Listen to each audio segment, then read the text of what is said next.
Hey guys, today I will show you how to disconnect your MetaMask wallet from connected sites on a mobile device. So first, what you need to do is open your browser and go to a site like Uniswap.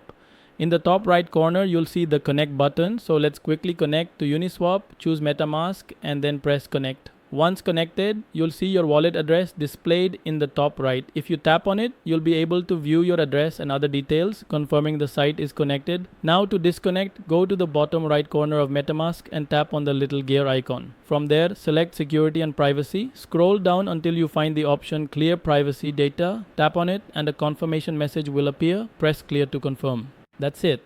Once the data is cleared, your MetaMask will be disconnected from every site or DApp you were previously connected to. If you return to the browser, you'll see in the top right corner that it now shows connect again, meaning the wallet has successfully disconnected. And that's how easy it is to disconnect MetaMask wallet from connected sites. Thanks for watching.